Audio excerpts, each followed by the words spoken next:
welcome back to my channel. And if this is your first time here, then hi, my name is Lauren, and on my channel we mostly talk about anything luxury, but we also discuss lifestyle and beauty. So if you're interested in any of these topics, please consider subscribing to my channel, and we'll get started with the video.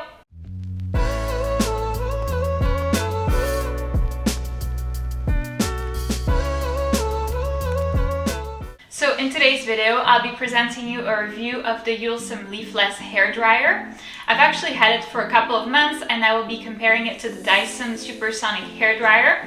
I've actually already done a review of the Dyson Hairdryer on my channel, so if you want to go ahead and see that video, I will leave it in the little information link over here.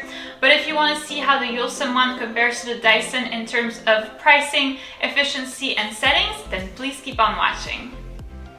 So I just wanted to start this video with a short disclaimer. It's actually a product that's been gifted to me in exchange for my honest opinion. So I just wanted to put that out there in an effort to be transparent. But as always, you'll benefit from my very, very honest opinion. You'll see that I have both good and bad things to say about this item.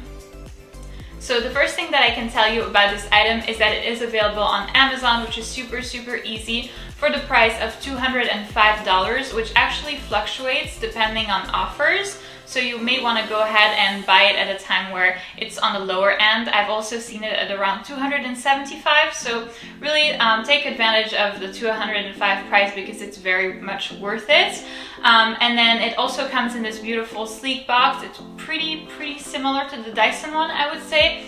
And then also I will leave the link in the description box down below for you to buy it if you're ever interested. So this hairdryer features negative ion technology, which considerably reduces hair damage, and it's actually the same technology that's used in the Dyson one.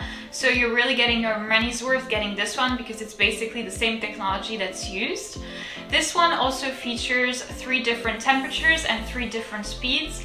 The only difference with the Dyson one is that here there is no cold setting. So on the Dyson, you can actually dry your hair using only cold air.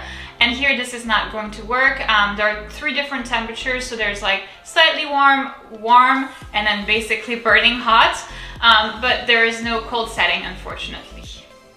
So this hairdryer comes with 2 different attachments, the first one of which I've already put on here. And this one is actually called the smoothing nozzle. So it's in an effort to smooth your hair all over. Then there's a second attachment over here, which is called the modeling nozzle. And here what it does is it's very effective when you section your hair in smaller sections to kind of be fast and accurate. So that's pretty much the point. And then the interesting thing is that those 2 attachments exist in the Dyson one. They're exactly the same and they work the same way. The only difference is that the Dyson comes with another attachment, which is called the diffuser, and that's very effective to define curls or waves. Personally, obviously I have straight hair, and that's my natural texture of hair, and so for me this doesn't really make a big difference. I would anyway only use the smoothing nozzle and modeling nozzle, so for me I don't necessarily use the diffuser, but if that's an interesting part for you, if you have, you know, curly hair or waves or anything, then that might be something to consider. This hairdryer also features very strong airflow, so similar to the Dyson one. It takes about 5 minutes to dry my hair, and then as you can see I have maybe mid-length hair. This is what I would call mid-length. So I would feel like it's still very reasonable in terms of timing. 5 minutes is not the end of the world. And then what I really like about this one is the design. I think that it's very girly and very cute. I love the rose gold over here. And then obviously the gray, the metal gray, is also very pretty. It's kind of a different alternative to the Dyson. You know, Dyson is always kind of the same. You have like limited editions, but you know, it's always the same design. And here what I really like about it is the rose gold touch. I feel like it's very modern as well, and maybe a little bit more so than the Dyson one. So in the pros section, I have to say that this hairdryer is a lot quieter than the Dyson one. It's really nice because I feel like the Dyson one, you know, it's fine the first couple of minutes, but once you reach minute maybe 4 or 5, you're like, oh my god, can this stop? My head is about to explode. It's fairly loud. And this one is a lot quieter, which is really nice. You also have the possibility over here to clean the dust cap. So it's nice because, you know, when you've been using it for a couple of months, that tends to happen, and you can clean it on your own. It's very, very easy. You can remove this part and then clean it. So that's always very, very convenient. I think that in the cons section, if I have to say anything, I would say that here there's no display stand. So because I bought my Dyson for like a limited edition Christmas sale or something, it came with a display stand for free. And that's been hugely helpful because, you know, that's just kind of the way I store it.